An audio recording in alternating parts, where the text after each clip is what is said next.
Hello students, कैसे हो आप? सब खैरियत? कैसी चल रही पढ़ाई? लर्न नेशन पे महा सीरीज में दो लेक्चर कवर किए। फर्स्ट लेक्चर में हम लोगों ने लर्न किया magnetic moment of revolving electron. Second lecture में हम लोगों ने लर्न किया गायरोमैग्नेटिक रेशियो। आज के तीसरे लेक्चर में हम लोग कुछ ऐसी टर्मिनोलॉजीज, ऐसे कंसेप्ट हम लोग लर्न करने वाले जिसके बिना शायद न्यूमेरिकल सॉल्व करना, एक डेरिवेशन लर्न करना पॉसिबिलिटी। सो उस इम्पॉसिबल को पॉसिबल करने के लिए I am possible. So let us start with the session. यह है लर्न नेशन और आप लर्न नेशन पे लर्न कर रहे हो संदीप सर से। सुपर से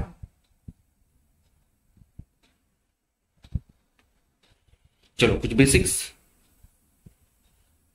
बेसिक्स बेसिक्स बेसिक्स।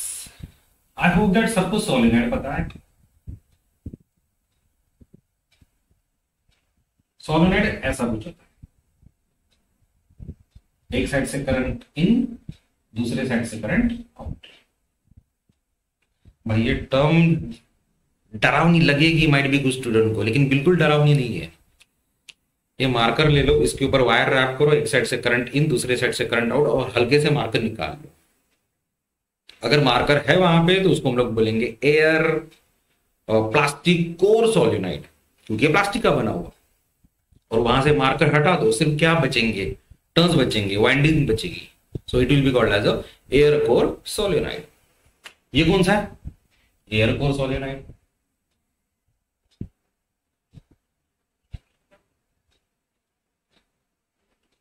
इसके कुछ टर्म्स डिफाइन करते हैं, just like capital N, number of turns, L, length, and what is the small n? It is the number of turns per unit length.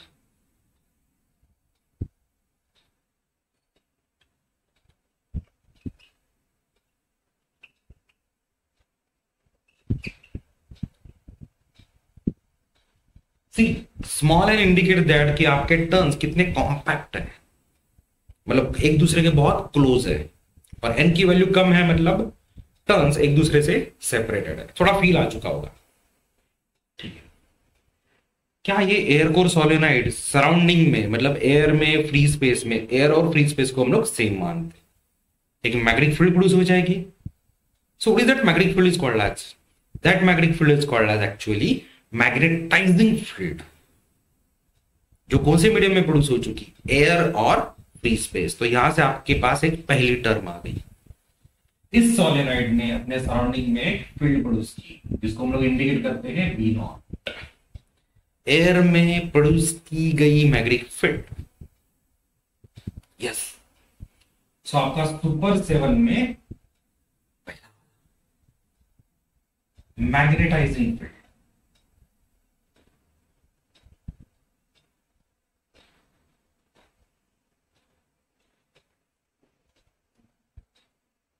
the magnetic field the magnetic field produced in air or free space or even vacuum is called as magnetizing field. बहुत simple, हवा में produce की गई magnetic field B naught. Sir हमें इस B naught का formula भी पता है। Yes, we know this B naught is given by, B naught का फॉर्मूला क्या है? It is a mu naught N I. This mu naught is basically property of air medium. एक air medium की property है, उसको हम लोग नाम देते हैं एब्सोल्यूट परमेबिलिटी। यहां पे लिखना चालू करें, यहां पे रखें, यहीं पे रखें। What is this mu naught is called as? where mu naught is absolute permeability।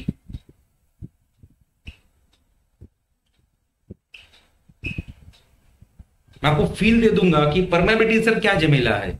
Air की परमेबिलिटी तो नाम दिया एब्सोल्यूट परमेबिलिटी, तो परमेबिलिटी होता क्या उसका भी मैं फील दे देता हूं। सही तरीके से पढ़ रहा है। एट दिस मोमेंट इतना मान लो कि एयर मीडियम की एक प्रॉपर्टी है, जस्ट लाइक कि मैग्नेटिक फील्ड पास करने की प्रॉपर्टी। ठीक है सर, पहली कंसेप्ट हो गई। यहां पे अपना फॉर्मूला भी आ गया, P naught is equal to N into mu naught N into, पहला फॉर्मूला आ गया, पहली कंसेप्ट आ गई, सुपर वन ओवर सेकेंड।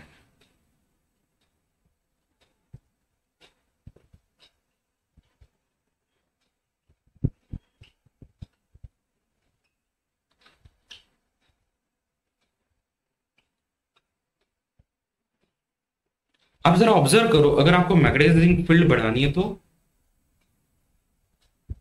हवा की प्रॉपर्टी है, कुछ नहीं कर सकते। हाँ सर, एन और आई को बढ़ा सकते, पर डेफिनेटली एन और आई के पास बहुत अच्छा कंट्रोल है मैग्नेटाइजिंग फील्ड को चेंज करना। तो इन फैक्ट मैग्नेटाइजिंग फील्ड की स्ट्रेंथ ये दोनों ही बताते हैं। And what is that called as magnetizing field intensity. The strength of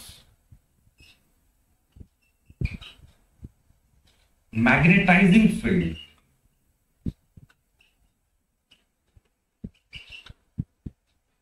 to produce magnetism,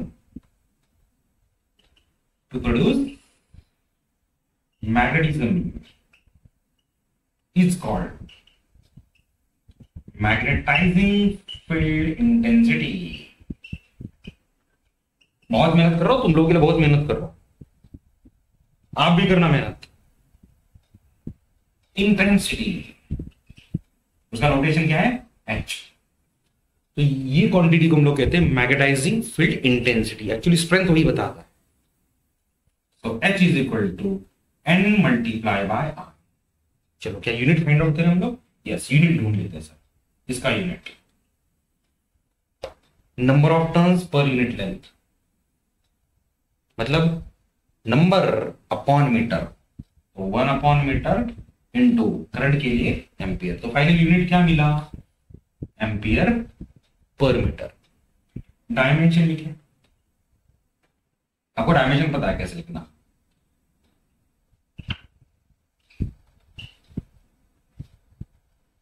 dimension पता है सर कैसे लिखना? Ampere I/1 upon length L/-1, बाकी 0 खत्म। यूनिट हो गया, डायमेंशन हो गया, अभी डायरेक्शन।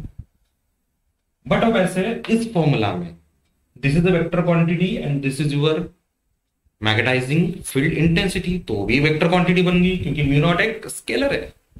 सो डेफिनेटली H की डायरेक्शन B नॉट जैसी होगी। So direction same as B naught, मतलब उस फॉर्मूला में जो कुछ मैग्नेटिक फील्ड होगी उसकी डायरेक्शन और H की डायरेक्शन सेम होगी। हम लोगों ने सुपर 2 अभी तक कवर किए। Magnetizing field, magnetic field intensity H, so H is equal to Ni। अभी तक हम लोगों ने जो डिस्कस किया, जो सोलेनोइड डिस्कस किया, वो एयर कोर सोलेनोइड था, और ये हवा में प्रोड्यूस हो गई मैग्नेटिक फील्ड। इसको हमने नाम दिया था मैग्नेटाइजिंग फील्ड। एक काम करते हैं, अभी इस सोलेनोइड का कोर बदल डालते हैं, आयन को। Let me draw another diagram, एक दूसरी डायग्राम ड्रॉ करता हूं।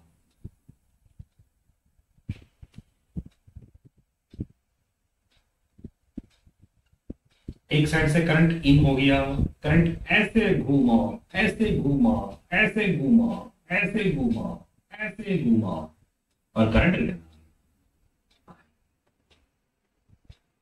और ये पहले वाली मैग्नेटिक थी V नॉट, यहां से लेके यहां तक थी B not. Now within that B naught, iron rod has been kept. So remember that iron एक मैग्नेटिक मटेरियल है, उसके अंदर के जो एटॉमिक मैग्नेट्स होते हैं वो खुद की मोमेंट B नॉट जैसी बनाएंगे और करंट प्रोड्यूस करेंगे, and that current is called as a magnetization current. ये करंट इस रॉड के सरफेस के अलोंग ट्रेवल होगा। I am is equal to magnetization current.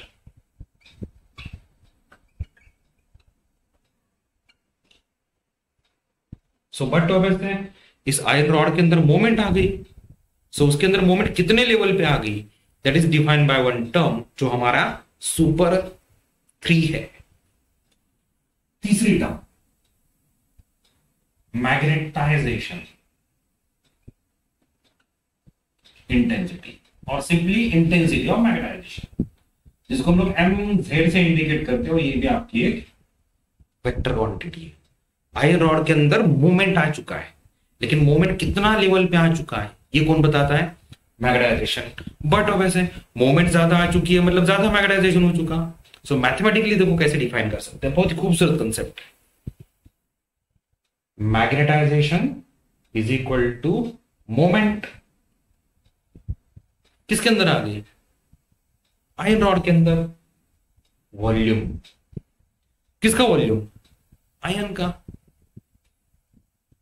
Magnetisation किसका हुआ, आयन का। मोमेंट किसके अंदर आ गई, आयन के अंदर। वॉल्यूम किसका है, आयन का। दैट इज, तो अभी इस फॉर्मूला से उसका डेफिनेशन लिख लेते हैं फटाक से। The magnetic moment, the magnetic moment per unit volume, per unit volume of core, क्योंकि हम लोग फिलहाल कोर की बात कर, is called as magnetisation intensity, और simply magnetisation, magnetisation intensity. Remember that ये एक वेक्टर क्वांटिटी है, एक वेक्टर क्वांटिटी है। मोमेंट आ गई किसके अंदर, आयरन रॉड के अंदर। तो क्या उसका मोमेंट का फॉर्मूला हम लोग ऐसे लिखें, आयन के ऊपर किसके टर्न्स है, सोलेनोइड के टर्न्स। कितना करंट जा रहा है आयन के अंदर से, I M multiply by A. Yes, last lecture moment is equal to N I A, सही तो है, लिख लो यहां पे फिर। तो N I A. Can you tell me volume of iron rod. इसका क्रॉस सेक्शनल एरिया अगर ए है और इसकी लेंथ स्मॉल एल है, तो volume will be area length times. So area length times, you can see area cancel. And what is the number of turns per unit length? Small n. So therefore magnetization हमें क्या मिला, magnetization is equal to small n into Im.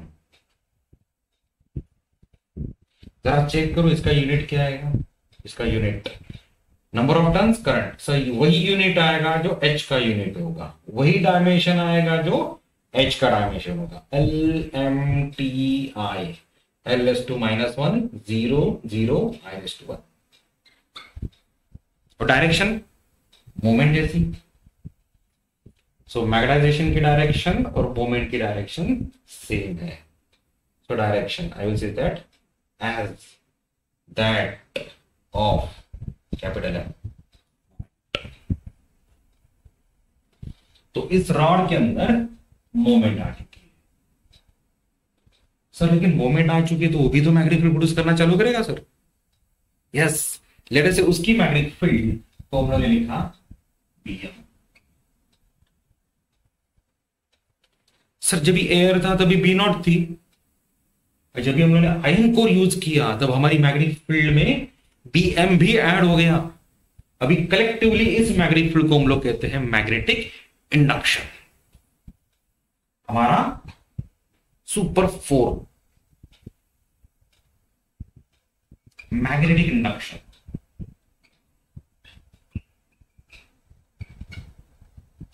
B, जब भी सिर्फ हवा थी तभी B not, और अभी हवा की जगह पे कोई और कोर मटेरियल प्रेजेंट है तब उसको क्या नाम दिया, B, magnetic induction. So B is equal to B naught plus BM. बस यही से इसकी कंसेप्ट को लिख डालो। The sum of magnetizing field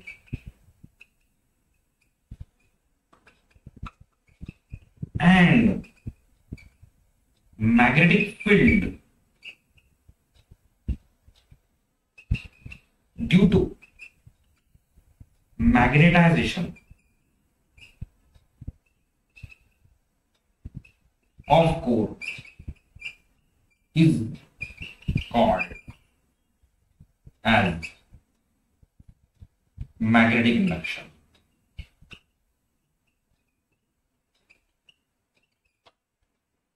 best. कुछ यहां पे कुछ अलग चीजें लिख सकते हैं क्या हम लोग? लिख सकते हैं क्या? हाँ सर, लिख के देखते हैं हम लोग क्या होता है। सर बी नॉट कितना होता है? बी नॉट म्यू नॉट है, mu naught N times I plus BM. BM के लिए क्या करें sir? BM BM BM BM किसकी वजह से? आयन के मैग्नेटाइजेशन की वजह से। तो हम लोग लिख सकते हैं mu naught multiply by N multiply by I M, that equals, जरा ऑब्जर्व करो, N times I M is nothing but your magnetization M Z. तो म्यू नॉट टाइम्स, और एन आई का मतलब क्या है? H plus mu naught into M Z. Magnetic induction, strength of magnetizing field, can I say this is nothing but strength of magnetization? Yes. So हमारी ये चौथी concept बन गई जिसका नाम है मैग्नेटिक इंडक्शन। सी, आयन कोर यूज करने की वजह से हमारी मैग्नेटिक फील्ड बढ़ चुकी है। पहले बी नॉट थी, अभी बी नॉट में बीएम ऐड होके हमें नए मैग्नेटिक फील्ड मिली जिसको हम लोगों ने नाम दिया magnetic induction. So magnetic induction is equal to magnetizing field plus magnetic field due to magnetization। ये आ चुका है। अभी हमारे H का जो इफेक्ट है वो B के साथ हम लोग कंपेयर करेंगे। हमारा जो H है उसका हम लोग इफेक्ट B के साथ कंपेयर करेंगे। And this ratio is called as a magnetic permeability. ये हमारी फोर्थ सुपर टर्म है, magnetic permeability, which is represented by mu. Sir ये आपने बताया कि ये वाली टर्म एब्सोल्यूट परमेबिलिटी एयर की, ये किसकी परमेबिलिटी है? आयन की। तो आयन ने अपने अंदर से मैग्नेटिक फील्ड पास ऑन किया, सो इसीलिए हमारी नेट मैग्नेटिक फील्ड बढ़ चुकी है। ये हमारा म्यू है। तो चलो अभी डिफाइन ही करना है तो इस टर्म से हम उसको डिफाइन कर सकते हैं, mu is equal to B by H, the ratio of magnetic induction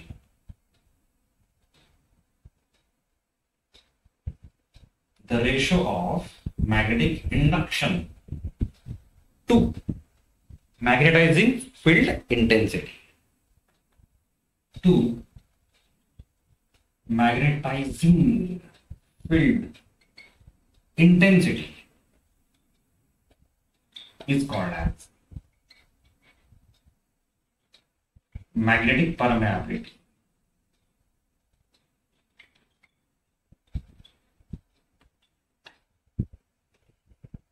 चलो एक काम करते हैं, उसका मैं फील देता हूं, डोंट वरी, सिर्फ फॉर्मूला हम लोग नहीं रट रहे हैं। Mu is equal to V by H, unit क्या है उसका? मैग्नेटिक फील्ड का यूनिट क्या है? टेस्ला अपॉन एच का यूनिट क्या है? Ampere per metre. तो ampere per metre, so finally we got unit as tesla metre per ampere. इसका डायमेंशन आप लोग ढूंढ सकते हो, इसकी डायरेक्शन भी आप ढूंढ सकते हो। इसकी कोई डायरेक्शन आएगी क्या? नहीं, इसकी कोई डायरेक्शन नहीं है। ओके, अभी आपको फील दे दो कि परमेबिलिटी होता क्या है। सी मैं डायमेंशन भी बता सकता था, लेकिन उसके लिए आपको ना टेस्ला का डायमेंशन थोड़ा ढूंढना पड़ेगा। सो उसमें टाइम बर्बाद करने से बेटर है हम लोग सीधा उसका फील ले लेंगे कि परमेबिलिटी होता क्या है। ठीक है, देखो अभी एज्यूम करो कि अपने पास एक मैग्नेटिक फील्ड ट्रैवल कर रही है।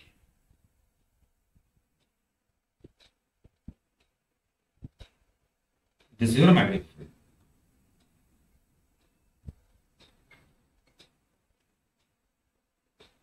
ये मैग्नेटिक फील्ड,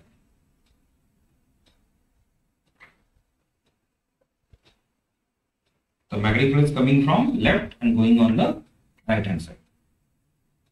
ठीक है, मैग्नेटिक फील्ड देख लिया हम लोगों ने। ये कौन सा मीडियम है? एयर मीडियम है। सो डेफिनेटली एयर की मैग्नेटिक फील्ड पास करने की एबिलिटी क्या है? So mu naught, it is giving permission to the magnetic field. ठीक है, यहां पे एक सब्सटेंस रखते हैं, एक ऐसा सब्सटेंस मैंने यूज किया जिसका परमेबिलिटी का वैल्यू एयर के परमेबिलिटी से कम है। मतलब ये मटेरियल इस मैग्नेटिक फील्ड को परमिशन नहीं दे रहा है। सो डेफिनेटली क्या होगा?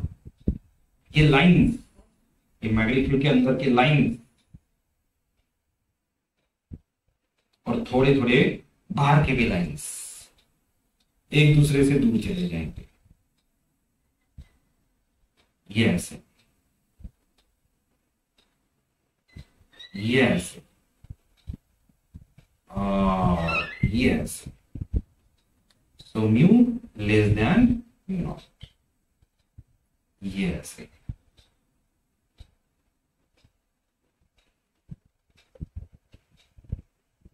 क्या शायद एक डायमैग्नेटिक मटेरियल है, मतलब नॉन मैग्नेटिक मटेरियल है? दूसरा मटेरियल देखो,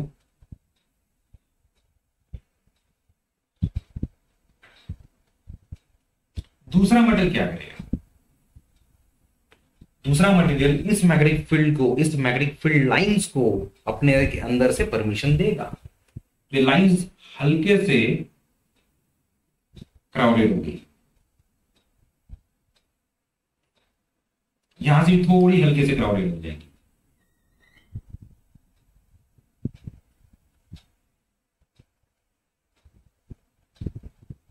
सो डेफिनेटली सर ये तो परमिशन दे रहा है, अपने अंदर से परमिशन दे रहा है। So mu is a greater than mu naught. वाह, है सर, मैग्नेटिक परमेबिलिटी में दम है। ये कौन सा मटेरियल हो सकता है? एक्चुअली हो सकता है पैरामैग्नेटिक मटेरियल। चलो और एक मटेरियल देखें।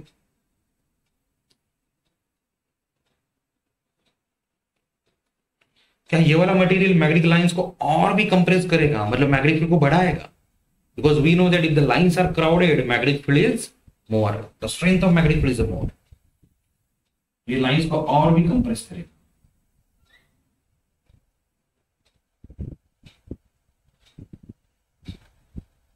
ये लाइंस को और भी कंप्रेस करेगा।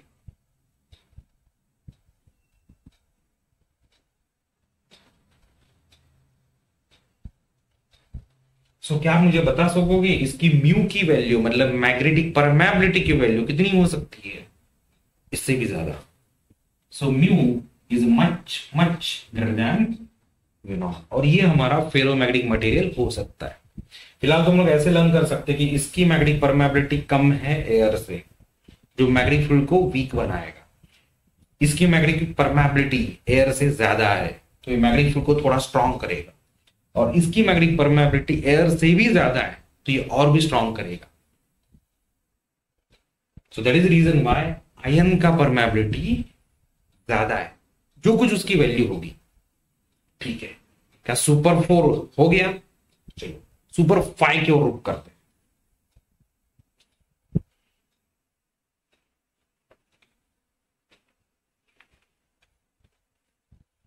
और जो फॉर्मूला मिला हमारे पास, वो भी नोट डाउन करते हैं। हमें मिला magnetic permeability is equal to magnetic induction to H. H के विद रेस्पेक्ट टू कितना मैग्नेटिक इंडक्शन हुआ, वो हमारा मैग्नेटिक परमेबिलिटी। हमारे पास और एक टर्म, वो टर्म इस आयन के अंदर कितना मोमेंट आ गया, उसका कितना मैग्नेटाइजेशन हुआ, ये बताने वाली टर्म, कि उसने कितना मैग्नेटिक फील्ड एक्सेप्ट कर लिया। That is given by one term, magnetic susceptibility. ये हमारी 6th टर्म है, मैग्नेटिक ससेप्टिबिलिटी।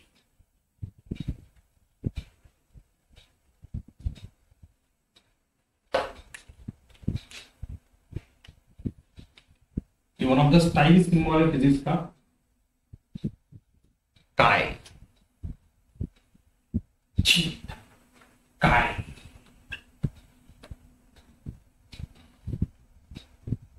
परमेबिलिटी मटेरियल की property, magnetic induction with respect to magnetic intensity,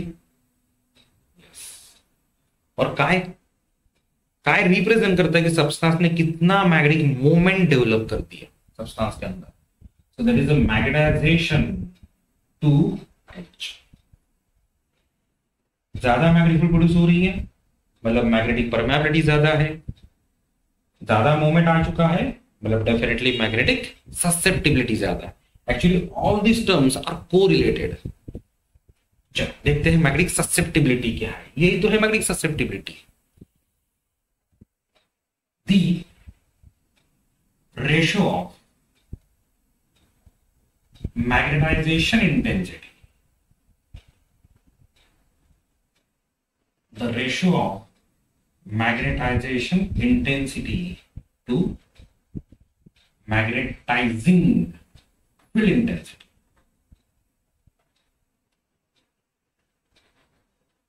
is called as magnetic susceptibility.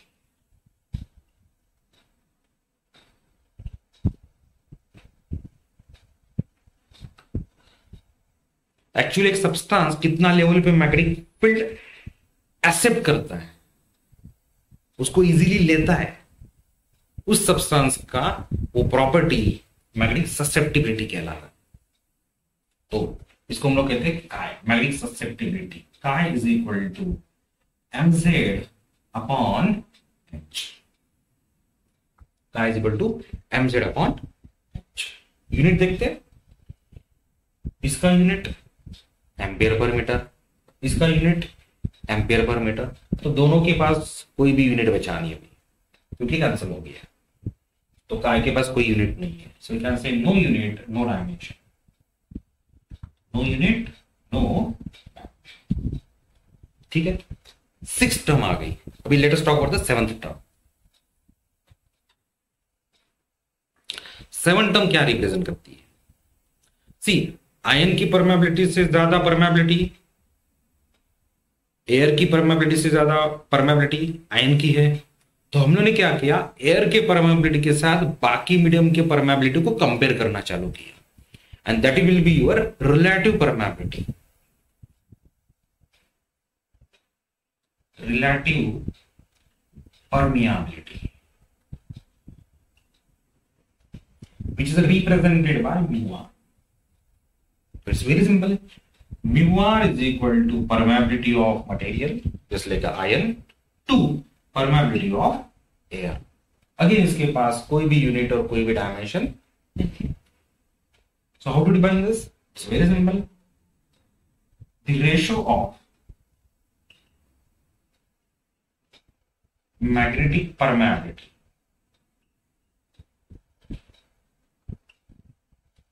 to absolute permeability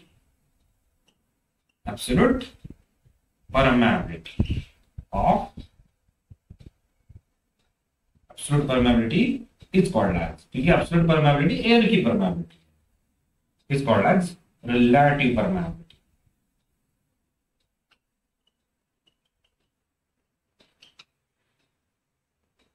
yes, धीरे धीरे करके formula बनते जा रहा। तो you got mu R is equal to mu upon. से terminology को सही तरीके से सीख लो, लर्न कर लो, समझ लो।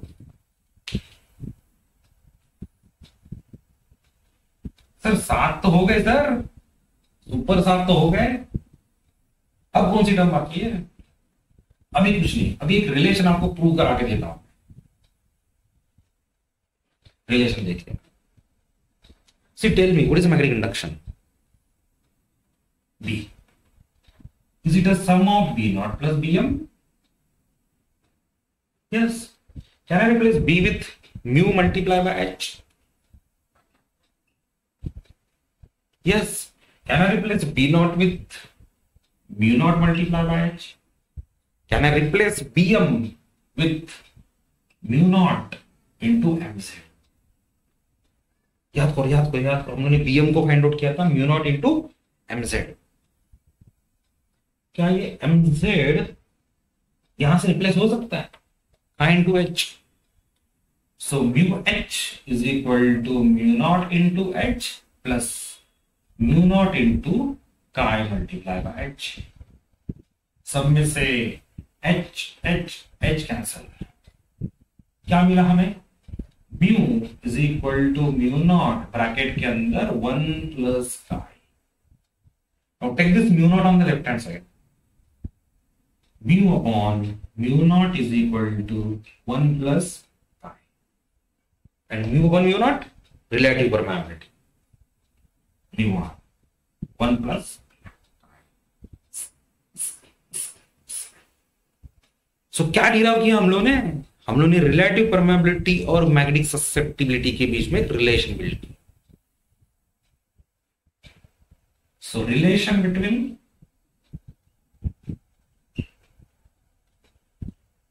Relative permeability